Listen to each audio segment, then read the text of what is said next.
दोस्तों, मेरा नाम लोकेंद्र कुमार है और मैंने सिविल सर्विस में 2 बार अपना चयन कराया और मैं आपके साथ आज डिस्कस करूंगा कि प्रस्तावना कैसे लिखें। देखो, हमने पिछले क्लास में प्रस्तावना कैसे लिखें उस पर मोटा मोटा एक एनालिसिस किया था, लेकिन आज हम एक एग्ज़ाम्पल के साथ उसको लिख के देखेंगे कि कैसे एक प्रस्तावना लिखी जाती है। उसके हम डायमेंशंस देखेंगे और प्रस्तावना में होता क्या है इसके बारे में हमने पहले से डिस्कस किया और कितने उससे ज़्यादा हमने डिस्कस इस पे पिछली वाली क्लास में किया था कि प्रस्तावना में किस किस तरीके की लिखी जा सकती है। लेकिन आज हमने क्या कहा, मैंने पिछली बार आपको बोला था क्लास में कि जो मिश्रित प्रस्तावना लिखेंगे जिसमें 2-3 तरीक़ों को साथ में मिक्स करेंगे और एकदम मस्त तरीके से लिखेंगे, कोई इसमें इश्यू नहीं आएगा। आप फिर समझ पाओगे कि ये मिश्रित जो प्रस्तावना वो कैसे लिखी जा सकती है। और जो मैंने पहले आपको निबंध की जो विशेषताएं बताई थी कि एक उत्कृष्ट निबंध में कौन कौन सी क्वालिटी होनी चाहिए, तो उसमें आपको वो चीज़ें सब शामिल करनी है कि आपको वाक्य छोटे रखने हैं और एक्सप्लेन अच्छे से करना है, सिंपल भाषा रखनी है। तो वो सभी गुणों को आप हमेशा याद रखें। तो अभी हम डिस्कस करेंगे कि प्रस्तावना में लिखा क्या जाता है। तो उसमें केवल क्या लिखा जाता है, मतलब क्या का क्या मतलब है। क्या का मतलब ये है कि जैसे कोई भी आपको टॉपिक दिया गया, जो भी शीर्षक दिया है, वो उसका मतलब क्या है कि उसका मतलब क्या है, उसका जो बेसिक जो अर्थ होता है उसको आपको एक्सप्लेन करना है। क्या करना है, उसको वर्णन करना है या उसको समझाना है कि इसका मतलब क्या है। पहली बात क्लियर होनी चाहिए कि जैसे जो भी सेंटेंस लिखा हुआ है उसका मतलब क्या है। मतलब इन सेंस कि अपरीक्षित जीवन व्यर्थ है। ये अब मैं कई बार एग्जांपल दे चुका हूँ, या हमने इससे पहले जो प्रस्तावना में बात की थी उसमें ये बोला था कि वन से पहले सभ्यता आती है और उसके बाद रेगिस्तान। तो हम लोगों को ये एक्सप्लेन करने के लिए मैंने आपको एक घटना सुनाई थी कि पहले जो अभी सहारा डेजर्ट है, जो अफ्रीका में सहारा डेजर्ट है, तो वहाँ पे पहले वन के बारे में बोला जाता है, लेकिन अभी जो एक्सपेंड हो रहा है रेगिस्तान, उसका कारण क्या है वो हमने देखा कि जो हमने लैंड यूज जो प्रैक्टिस है वो अनसस्टेनेबल थी, जिसके चलते ये सब घटनाएं देखने को मिलती है। तो हम लोगों को पहली बात हमने कह दिया कि ध्यान के अंदर में किस पे करना है, क्या पे। क्या में मतलब कोई विचार है उसको समझाना है, उसको हमको समझाना है कि ये क्या है, टॉपिक क्या बोल रहा है, उसको समझाना।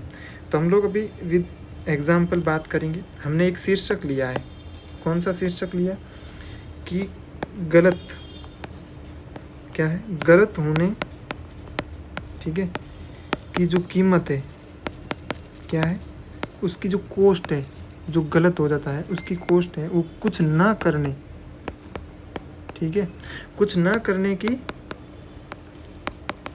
कीमत से कम है। ठीक है, ये बात बोली है कि जो गलत होने की कीमत है ना, जैसे जो भी गलत होने का कीमत, ठीक है, गलत होने की कीमत और कुछ ना करने की कीमत, ये बात है। ठीक है, बात समझ में आ रही है ना। एक बार बताओ, देखो कुछ ना करने की कीमत,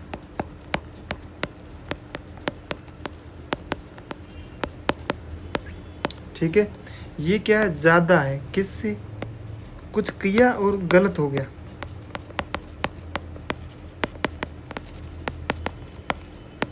ठीक है, ये बातें समझ में आई कि कुछ ना करने की कीमत थी वो उसकी बहुत ज़्यादा है। हमने कहते हैं ना, कब ये पैराडॉक्स है। क्या है, पैराडॉक्स, या आयरनी भी बोलो या पैराडॉक्स बोलो, विरोधाभास देखने को मिलता हमें कि यार कुछ कर भी नहीं रहे हैं फिर भी नुकसान ज़्यादा आ रहा है, कुछ हम कर रहे हैं गलत हो रहा है फिर भी नुकसान कम है।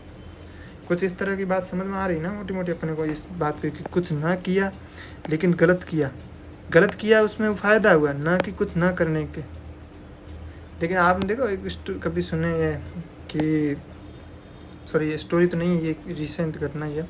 कोविड-19 के टाइम में ना, जैसे हम यूएसए ने ना बहुत कम रेट पे जो पेट्रोलियम है ना, जो रॉ मटेरियल को बेचना स्टार्ट किया था। उसका कारण क्या पता है क्या, कि जो ड्रिलिंग सिस्टम है या जो उस पे मशीनरी काम करती है ना, जिसमें जो पेट्रोकेमिकल को निकालने की बात करी जाती है, तो उसमें जो टेक्नोलॉजी यूज़ की जाती है वो एक बार बंद हो गई वापस चालू करोगे ना, उसका कॉस्ट बहुत ज़्यादा है। एक बार बंद हो गई फिर उसको वापस चालू करना, वो बहुत, उसका कॉस्ट बहुत ज़्यादा है। इसके चलते उन्होंने क्या कि दाम ही कम कर दिए, वो प्रोडक्शन रोक नहीं सकते, तो इसके चलते उन्होंने अपने दाम कम कर दिए। मतलब संसार में बहुत ज़्यादा क्रूड ऑयल की कमी थी उस समय कि बहुत सारे जैसे काफ़ी चैलेंजेस चल रहे थे उस समय, रशिया वार का, यूक्रेन रशिया वार हो, उन सब के बावजूद भी पेट्रोलियम के दाम कम थे। तो एक कारण ये भी था कि वापस स्टार्ट करें। और एक इसका पैराडॉक्स है कि गाड़ियाँ चल नहीं रही है फिर भी लोग उसको तेल को ख़रीद रहे हैं, या मतलब भाई डिमांड भी उस हिसाब से देखा कि भाई डिमांड कम है। और इसको सही से एक्सप्लेन करने के बाद बात ये था कि जो आपने पहले पेट्रोलियम की इतनी खपत नहीं है फिर भी लोग प्रोडक्शन कि यूएसए प्रोडक्शन नहीं करना चाहिए, लेकिन वो रियल में कर रहा था। उसी टाइप में हम देखें कि कुछ गलत आपका हो जाता है और आपने कुछ किया, उससे कुछ गलत हुआ, तो उसकी जो कॉस्ट है वो कुछ ना करने की कॉस्ट से कम है, या जो कुछ ना करेंगे तो उससे आपको नुकसान ज़्यादा हो रहा है। हमें इस टाइप के एग्जाम्पल दिखाने हैं जिसमें ऐसा कोई एनेक्डोट या ऐसी कोई बात, आप ऐसी कोई कहानी याद करो जिसमें एक ऐसी कहानी थी जिसमें कुछ किया वो गलत हुआ लेकिन उसमें फ़ायदा हुआ, एक किया जिसमें सही हुआ, एक में कुछ नहीं किया, पहले में कुछ किया लेकिन गलत हुआ, उसका फ़ायदा हुआ कुछ ना कुछ, लेकिन कुछ नहीं किया उसका बहुत नुकसान हुआ। ठीक है, तो हम लोग इस पर चर्चा करेंगे और हम आगे बढ़ेंगे। ठीक है, तो ये जो कॉन्सेप्ट है ये निबंध का टॉपिक है जो हमारे 2024 वाले एग्ज़ाम में आया था, एसए का पेपर था उसमें आया था, और मैंने भी अपने एग्ज़ाम में यही अटेंड किया था, तो मैं आपको अच्छे से डिस्कस करता हूँ। मैंने उसमें क्या लिखा था वो भी मैं आपको सुनाऊँगा। और ये वैसे जो इटली के कोई विद्वान है फ्रांसिस्को पेट्रार्क, उन्होंने बोला था ये वाली लाइन। तो अगर मुझे उस समय याद नहीं थी, लेकिन अभी मैंने थोड़ा रिसर्च किया तो ये मुझे मिली लाइन कि किसने बोला। तो ये उन्होंने बोला, अगर आपको उस समय याद हो तो ज़रूर नाम लिखिए, अगर नहीं याद है तो अपन देखो इसी से ही रिलेटेड को अपने क्या कहा, मिश्रित लिखेंगे हम लोग। क्या लिखेंगे? मिश्रित प्रस्तावना लिखेंगे। तो हम लोग बोले कि गलतियाँ केवल इस बात का सबूत है कि आप प्रयास कर रहे हैं। जो लोग कुछ नहीं करते हैं वे दूसरों की गलतियाँ निकालने में ही अपना जीवन बिता देते हैं। ये स्वामी विवेकानंद जी ने बोला था। ठीक है, तो हम लोग ये लाइन आपको कभी याद आ सकती है, हो सकता नहीं आए, लेकिन एक और लाइन है जो रविंद्रनाथ टैगोर की है और मैंने कई जगह बोली भी है और मैं आपको भी साथ शेयर करता हूँ। उसमें ये कहा जाता है कि हम सूर्य के खोने के से अगर हम रोते रहें सूर्य के खोने से के आंसू हैं वो हमें आने वाले चंद्रमाओं को देखने से रोकते हैं। वही थोड़ा बहुत मैचिंग होता है, वो रविंद्रनाथ टैगोर जी का है। तो वैसे ही ये स्वामी विवेकानंद जी का। तो हम इसी बात को चरितार्थ करते हुए एक नोकिया कंपनी का जो कुछ नहीं किया तो उनकी क्या हुआ कीमत, क्या आज उनके कोई भी अच्छे मोबाइल नहीं देखने को मिलता है। ठीक है, और वहीं जब उनके पैरेलल किसी ने सैमसंग ने रिसर्च किया। सैमसंग के मोबाइल आ रहे थे पहले, तो सैमसंग ने क्या किया, रिसर्च किया, तो सैमसंग आज टॉप ब्रांड बना हुआ। उन्होंने कुछ किया, उसी का उनको नतीजा मिला। हो सकता है उन्होंने भी मोबाइल ट्राई किए होंगे पहले, स्मार्टफोन भी ट्राई किए, लेकिन वो असफल रहे। लेकिन एक होता ना, असफल नहीं हुए तो फिर वापस वो ट्राई किए, फिर ट्राई रदर देन उनको क्या कुछ ना कुछ मिला है ना। स्टार्ट में तो उनको भी असफलता मिली होगी, लेकिन उन्होंने अंततः कुछ अच्छा किया। वहीं नोकिया ने कुछ किया नहीं, वो अपने पुरानी हेजीमनी के साथ जीने लगे कि हम इसी में ही बहुत कुछ अच्छा कर लें, लेकिन वो नहीं। ऐसा ही हम देख सकते हैं जो यूके है उसके एक देश कंट्री के रूप में देख सकते हैं कि उन्होंने अपने लेवल पे कुछ पहले जो तकनीकी रूप से एडवांस होता है वही देश हर जगह राज करता है। तो जब ये नाम क्या है, यूके ने अपने आप को फिर एडवांस नहीं किया और अमेरिका ने उसको किया, तो अमेरिका फिर वैश्विक शक्ति के रूप में उभरा। वहीं नाम क्या रशिया भी हुआ, लेकिन आज चाइना ने अपने लेवल पे बहुत इनोवेशन वगैरह किया, तो वो आज ग्लोबल लीडरशिप में वो महत्वपूर्ण योगदान दे रहा है। तो इस टाइप में हम देख सकते हैं कि ऐसी कई घटनाएं हैं जो हम कुछ नहीं करते हैं तो हम पिछड़ जाते हैं, लेकिन जो कुछ कर लेते हैं तो उससे बेहतर रिजल्ट प्राप्त करते हैं। तो पहले एक कहानी हम ये भी लिख सकते हैं कि उपयुक्त जो ये ऊपर दिया हुआ है, क्या लिखने में हम इसमें लिखेंगे उपयुक्त स्वामी विवेकानंद जी के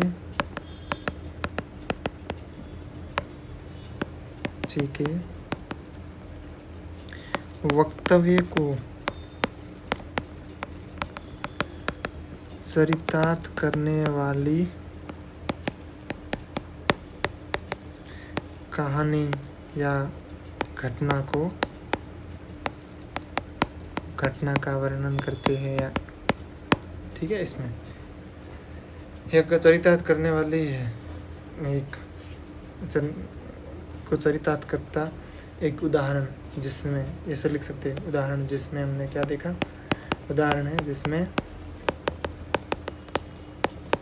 सीधा पहले या तो आप इसमें सस्पेंस बना के क्रिया स्टार्ट कर सकते हो कि ये कंपनी एक मोबाइल निर्माता कंपनी, ठीक है, मोबाइल निर्माण कंपनी ने समय के साथ अपने आप को अनुसंधान और विकास पर काम नहीं किया, ठीक है, लेकिन उन्होंने उनको जिसके चलते वे वो पिछड़ गई। फिर दूसरी कंपनी वेस्ट थी जिन्होंने ऐसा किया, तो उनको शुरुआती में असफलता मिली, लेकिन अंततः क्या किया, फिर लास्ट में तो ये कोई कंपनी दूसरी नहीं है, वो ये बहुचर्चित कंपनी।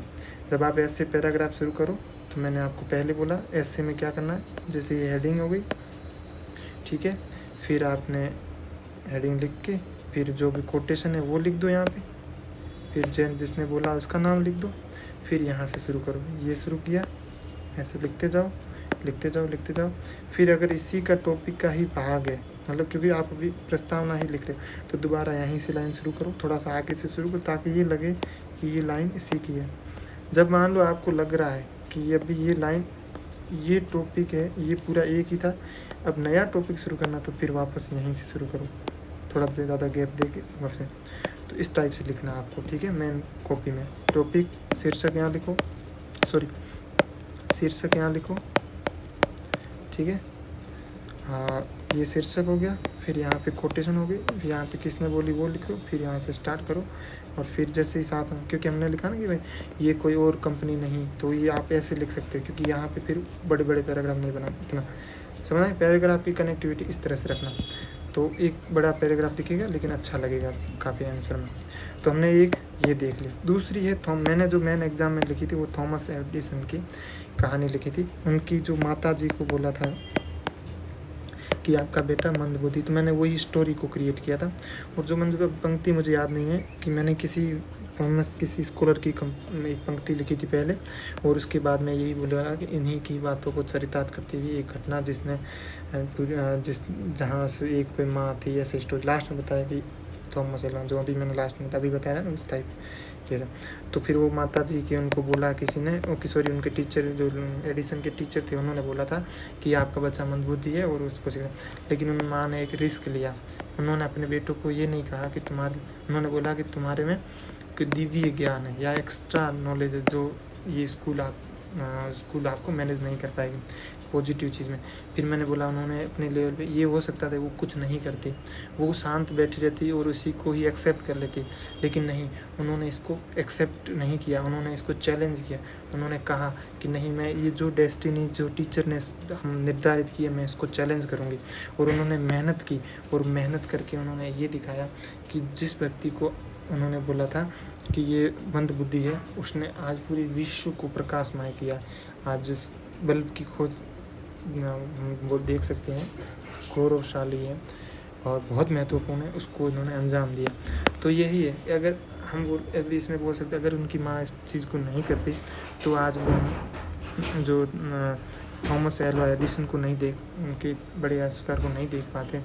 और जो उन्होंने रिस्क लिया या जो उन्होंने कुछ करके गलत होने का जो डर, उसको फियर को ओवरकम करके और आगे बढ़ के उन्होंने जो किया वो देखने लायक है। ठीक है, ये इस तरीके। वहीं गांधी जी के उदाहरण से भी देखो, सविनय अवज्ञा आंदोलन, हम बोल सकते हैं कि वो कुछ फेल्यूर रहा कि हमें स्वतंत्रता संग्राम नहीं दे पाए, लेकिन हम कुछ नहीं करते थे। क्या उतने बड़े मास लेवल पे एक लोगों में एक राजनीतिक प्रेरणा आती? क्या उसके अलावा उन्होंने मतलब एक चीज़ हमने की, उस अगर मान लो वो सविनय अवज्ञा आंदोलन उस समय नहीं हो पाता तो क्या वो चीज़ें जो बाद में जितने भी आंदोलन हुए थे उनमें वो पॉजिटिविटी या वो ज़्यादा लोगों का इंक्लाइन या उसका जो राजनीतिक जैसे प्रेरणा या राजनीतिक जागरूकता जो बढ़ी थी, क्या वो उस लेवल की बढ़ पाती? तो हम लोग यहाँ पे गांधी जी का ये उदाहरण भी यूज़ कर सकते हैं, ये नोकिया का यूज़ कर सकते थर्मल। फिर ये मोम मिशन था जिसको मंगल से रिलेटेड था, तो इसको भी हम यूज़ कर सकते हैं।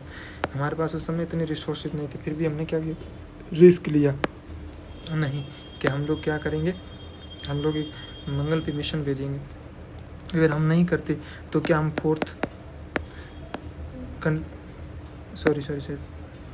हम क्या ऐसा मतलब ऐसा देश बन पाते जिसने फर्स्ट ट्राई में ही सफलता प्राप्त की? क्या हम वो कर पाते? ये या हम लोग चंद्र मिशन पे भी कह सकते हैं कि चंद्र मिशन जो चंद्रयान 2 था, जो हमारा आंशिक रूप से सफल माना जाता है, क्या हम आंशिक जो असफलता के रूप में हम देखते हैं, क्या हम उसका कॉस्ट इतना है? अगर हम कुछ नहीं करते तो उससे हम यहाँ पे कंपेयर करेंगे। अगर मान लो हम कुछ नहीं करते तो उससे क्या मिलता, लेकिन एटलीस्ट हम ये तो सीखते कि अगर मान लो जो मिशन मंगल मिशन अगर सफल नहीं भी होता बाय द वे, तो हम लोग कुछ तो सीखते ना उससे, नहीं तो हमारे पास क्या ज्ञान था, उसकी कॉस्ट क्या थी? तो बात समझ में आ गई। तो जो मोम मिशन है उसके रिलेटेड वो आप उदाहरण लिख सकते हैं। अगला अगर हम बिल्कुल ऐसे स्टोरी टाइप में शुरू करें तो बहता जल निर्मल होता, पड़ा सड़ा हो जाता, उस टाइप। रुका हुआ जल क्या खराब? बहता मतलब आप चेंज कर रहे हो, कुछ कर रहे हो सकता है वो गलत भी हो जाए, लेकिन जो कुछ नहीं कर रहा है, पड़ा हुआ है, वो हो सकता है सही भी हो, मैक्सिमम उसका कोई परिणाम पॉजिटिव नहीं रहता। तो ऐसा है, तो जो अगर लगातार एक जगह पड़ा रहेगा तो वो ख़राब हो जाएगा।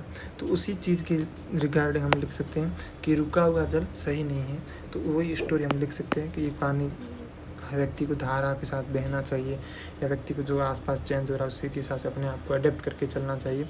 तो यही बहता जल का स्टोरी हम लगा के फिर रुका हुआ जल के से कंपेयर करके कैसे कितना बेटर है, वैसे ही अपने जीवन को हम अपने जीवन में नए नए विचार सीखते जाएंगे, तो हम लोगों के साथ अडेप्ट होते जाएंगे। जो भी हम इस तरह से हम कनेक्ट करके लिखते जाएंगे, रेदर देन कि हम कुछ ना करने में ज़्यादा फोकस करें। वहीं यही समय के साथ अनुकूलन वाला उदाहरण, तो जैसे AI आज जो तकनीक या उभरती तकनीक के साथ अगर इंसान काम नहीं करेगा तो आने वाले टाइम में वो जॉब लॉस हो जाएंगे, उनके पास जॉब नहीं रह पाएगी अगर वो इस तरह से पॉजिटिवली जो अपने समय के साथ जो चेंज आ रहा है उसको अब अडॉप्ट नहीं करेंगे अपनी लाइफ में, तो उसका कॉस्ट उनको ज़्यादा होगा, ज़्यादा चुकाना पड़ेगा।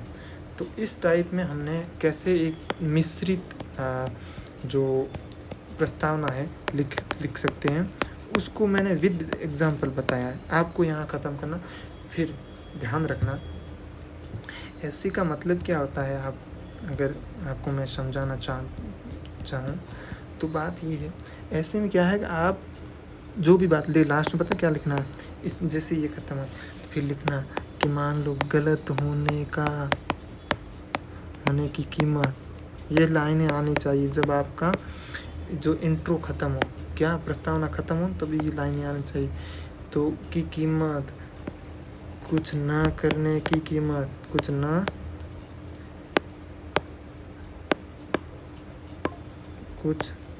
करने की कीमत, इसको प्रॉपर एनालिसिस करना। कुछ गलत होने की कीमत और कुछ ना करने की कीमत, इन दोनों को वो है आपकी सेंटेंस में आना, जो उसको अंडरलाइन करना। फिर उसको उस जो आपने एग्जांपल जो भी, चाहे गांधी जी का दिया हो चाहे किसी, उसके जो भी गलत क्या हुआ, क्या कुछ नहीं किया उसका क्या हुआ, उन दोनों को एनालिसिस करके लास्ट में लिखो कि ये सही में ये। नेक्स्ट इसको कनेक्ट करने के लिए क्यों को प्रयोग करें, लेकिन वो अब फिर आ जाएगा मुख्य भाग में। अगली क्लास में मैं कोशिश करूँगा कि मुख्य भाग पे अपन चर्चा करें। मुख्य भाग में क्या लिखा जाता है उसको मैंने अच्छे से आउटलाइन करूँगा पहले, उसके बाद अपन चर्चा करेंगे। लेकिन जो एनेक्डोट से कैसे लिखा जाता है, पंक्तियों से कैसा लिखा जा सकता है, वो मैंने बता दिया। पंक्तियाँ लिख के फिर आप उसको एक्सप्लेन कर सकते हो, या फिर आपने पंक्तियाँ लिख के फिर आप सीधा स्टोरी से स्टार्ट करो कि ऐसी स्टोरी है, ये हुआ ऐसे। तो वो क्या स्टोरी वाली बात अच्छे से समझ में आ जाती है कि आप एक्चुअल में कहना क्या चाहते हैं। फिर लास्ट जो भी जैसे प्रस्तावना मतलब एक पेज में ख़त्म हो रही है, उसमें लाइन में ये इसको एडजस्ट करना कि मैं इस बात को किस कंटेक्स्ट में कह रहा हूँ, तो उस पर आप ज़्यादा फोकस करें। तो अभी जो मेरा डिस्कशन था वो मेन पॉइंट यही थे, और आप कोशिश करो कि इस टाइप में लिखने की कोशिश करो। ज़्यादा ट्राई करोगे तो आप इसमें सफलता प्राप्त करोगे, और जितना प्रैक्टिस करोगे ना उससे ज़्यादा कनेक्टिविटी आएगी और अच्छे से जो स्टोरी थी। और दूसरी बात, ये इसमें इतनी बात होगी, इसमें दूसरी बात, कोई भी कहानी लो, इसमें एक वो पॉइंट समझाना था मुझे, कोई भी कहानी लो, ठीक है। आप हमेशा ध्यान रखिए इस बात का कि देखो आपका मोटिव क्या है, आपका उद्देश्य क्या है, ठीक है। जिससे मुझे इसका मान लो एल्वा एडिशन की जो कहानी थी उसमें क्या निकालना था, उस पे फोकस करना है, ठीक है। एल्वा एडिशन की जो कहानी है उसमें से मुझे क्या चीज़ चाहिए, मुझे ये चाहिए कि कीमत है, कुछ नहीं किया उसमें। तो आपको उन पॉइंट को हाईलाइट करना है। आपको स्टोरी में अवांछित चीज़ें नहीं लिखनी, वो बातें लिखो जो आपके ये बात जो थी, जो टॉपिक था उससे रिलेटेड हो। आप स्टोरी बाकी चीज़ें मत लिखो, आपको ये लास्ट में निखार के ले आना है कि ये बात मैं प्रूफ करना चाह रहा था। तो आपका टारगेट हमेशा यही, जो भी कोई भी कहानी किसी भी निबंध में लिखो, कहानी वही लिखे, वही बात लिखे जो बाकी वाली बकवास बातों को सबको हटा दे। क्योंकि आपको जब प्रभावी बनाना है तो एकदम सुगठित करके, और ये कब होगा जब आप प्रैक्टिस करोगे अपने लेवल पे। आप हो सकता है पहले लिखोगे उसमें कहानियाँ, वो बातें नहीं लिख पाओगे जो रियल में चाहिए। फिर आपको एकदम सुगठित कहानी लिखनी है और वही बात लिखनी है जो आपके लास्ट में इस ऐसे से रिलेटेड हो। मतलब इस इन सेंस कि आप बिना फालतू की ठहराव ना लाओ, बिना फालतू की जो पॉइंट्स है या अप्रासंगिक पॉइंट है उनको मत डालो, बस वही पॉइंट डालो जो आपको प्रूव करना है। मतलब जैसे देखो कुछ चीज़ें होती है ना कि आपको, जैसे मान लो आपने कभी देखा हुआ हाइलाइटर कहते हैं ना, कि भाई जैसे आपने कुछ इंपॉर्टेंट बिंदु है तो उसको आपने क्या किया, हाईलाइट कर दिया कि भाई ये हाईलाइट करना है। तो उसको आपका मतलब जैसे इसमें लिखा हुआ आपका उद्देश्य, ठीक है, सॉरी, आपको हाईलाइट करना था, आपने ये हाईलाइट किया, इस बात को हाईलाइट किया तो आपको ये दिख गया। वैसे ही आपको जो स्टोरी मिलती है उसको भी आप हाईलाइट करो कि आप, हो सकता है इसमें बाकी वाली चीज़ें आपको कोई काम की नहीं, लेकिन आपको काम इससे ही था, तो आप इसको हाईलाइट करो, बाकी स्टोरी नहीं समझ। जैसे सविनय अवज्ञा आंदोलन, आप बिना फालतू मतलब ऐसे ऐसे बांध रहे हो, बिना फालतू समा बांध रहे हो, ये हुआ वो, आपको मतलब नहीं है। आपको क्या प्रूव करना कि कुछ नहीं किया और कुछ किया उससे, और क्या हुआ, वो गलत हो गया, फिर भी क्या मिला। अगर कुछ नहीं किया उससे सही हुआ, यानी कुछ नहीं किया और शांत रहे, उसमें क्या फ़र्क पड़ा। उन दोनों को बातों कौन सी चीज़ें प्रूव कर रही है, आपको केवल वही लिख के और उस स्टोरी को ख़त्म करना है। लास्ट में इसके साथ एडजस्ट करना है, ये सेम सेंटेंस लिखना, कुछ ना करने की कीमत, कुछ ना करने की कीमत और कुछ गलत होने की कीमत, उन दोनों को कंपेयर करके उसके साथ एडजस्ट करना जो आपने स्टोरी लिखी है। तो पहले अपने लेवल पे एक बार ऐसा सोचने की कोशिश करो इसमें कौन सी कहानी बैठ सकती है। इस लेवल पे अगर आप एनालिसिस करोगे तो धीरे धीरे आप में एक समझ मोटी मोटी बहस बन जाएगी। फिर आप जैसे अगली बार ऐसे लिखोगे तो अपने आप आपको समझ में आएगी इसमें कौन सी स्टोरी फिट बैठेगी। तो आप समझ गए होंगे ना कि जो स्टोरी लिख रहे हो उसमें क्या लिखना है। पूरी स्टोरी नहीं लिखनी है, आपको वही बातें समझानी है जिससे आपकी बात प्रूफ हो जाए कि आप जो कहना चाह रहे हो वो बात प्रूफ हो जाए। तो अब आप मेरे मोटा मोटा जो भी प्रस्तावना से रिलेटेड जो बात थी वो मैं आपको बता चुका हूँ। अगली क्लास थोड़ी आई थिंक बड़ी हो जाएगी क्योंकि हम लोग मेन पार्ट है उस पर डिस्कस करेंगे।